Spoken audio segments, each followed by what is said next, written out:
Welcome to another edition of the Oil and Gas Report, brought to you by Katch. I'm your host, Rob Hislop. We are coming to you from the Global Petroleum Show in Calgary. Right now, we're meeting a gentleman who's come here from the Eastern Coast, from Pennsylvania. Ted Huck, you're with Matcor, a VP with that company. Tell us what Matcor does. Matcor is a cathodic protection company, and cathodic protection is a process where we use electrical current to stop the corrosion reaction from occurring on metals, mostly steel. And it's used primarily in pipelines, buried pipelines, storage tanks, heavily in the oil and gas business, offshore platforms, piers, ports, jetties, all of these steel structures that are either in soil or water.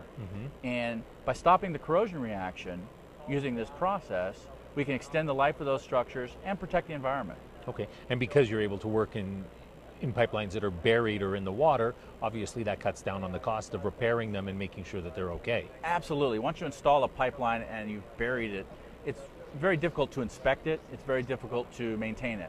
Especially over time, these right-of-ways where the pipelines were, towns build up around them. There's lots of growth that will occur, and it's very common that you come back to a pipeline 20 years later, there's roads, there's all kinds of stuff.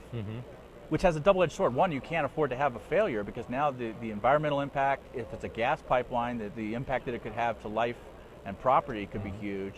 So it's really important that these pipelines not only are engineered well when they're built, but maintained and protected against corrosion.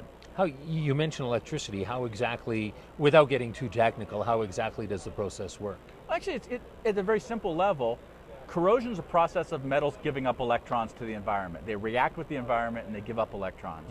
If you shower the surface of the metal with electrons, you create a current flow that causes electrons to be showering the surface, it's very difficult for the metal then to give up electrons. And you can effectively stop the corrosion reaction from occurring.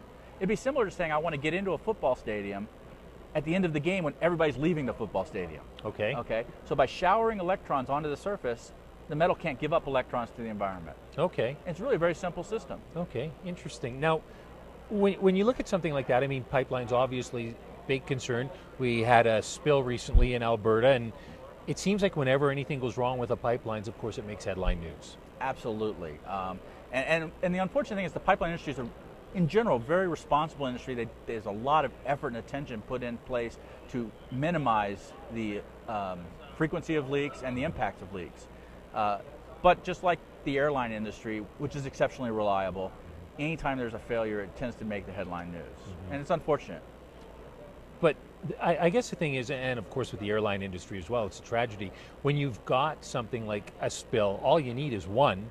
Correct. To cause all kinds of environmental damage. You've got Exxon Valdez from years ago. You've got the Gulf of Mexico, even this one in Red Deer, and there's been others in the area, and they're probably getting a little bit more attention since the Gulf of Mexico blowout as well. It just causes so much damage. It does, and that's why it's so important that the operators of the pipeline are using the latest and greatest technologies for stopping corrosion. But corrosion is not the only risk to pipelines. It's a risk, but there's other risks, third-party damage, somebody accidentally digging up a pipeline. So there's a lot of things that the pipeline industry does to be responsible and to minimize the impact and possibility of failures. So overall, I think the pipeline industry has a very, very good track record, but certainly there are things we can do to improve that. And there's a lot of energy and investment into making sure that pipelines are safe for the environment and for the public. Well, and when you think about how many barrels of oil are shipped through a pipeline every day across this continent, vast amounts compared to what gets spilled.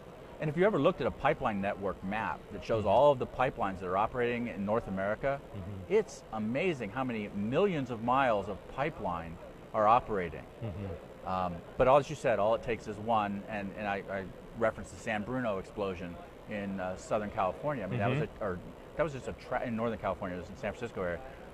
Tragic loss of life, loss of residential neighborhoods, huge fire, and every time something like that happens, the industry goes back and does a post-mortem and really tries to learn from those incidents and stop them from happening in the future.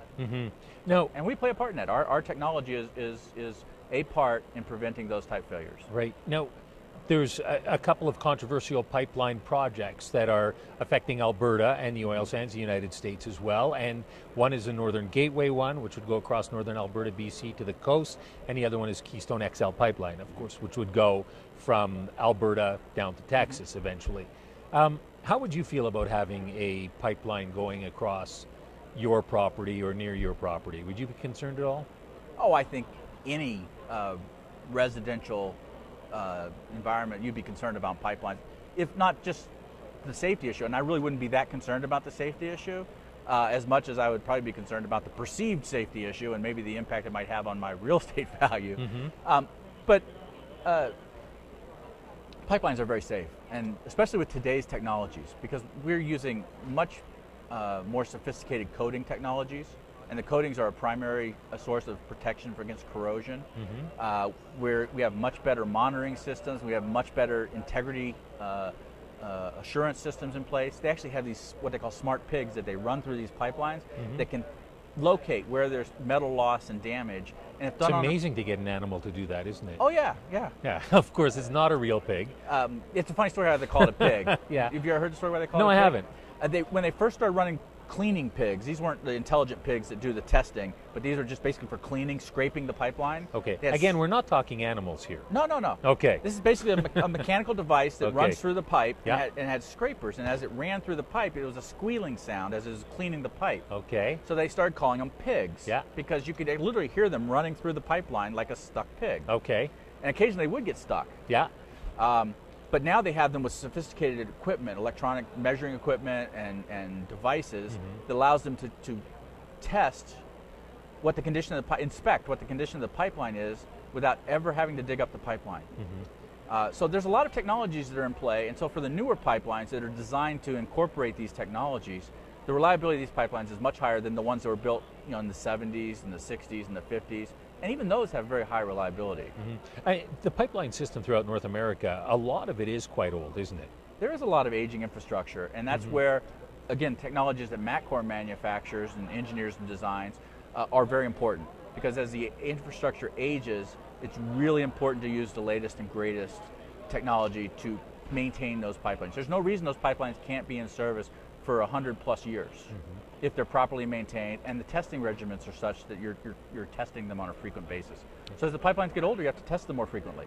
Makes sense. Yeah. Ted, thank you very much for your time. Oh, thank you very much. Appreciate you joining us It was here a on pleasure. the Oil and Gas Report, brought to you by Katch. I'm your host, Rob Hislop.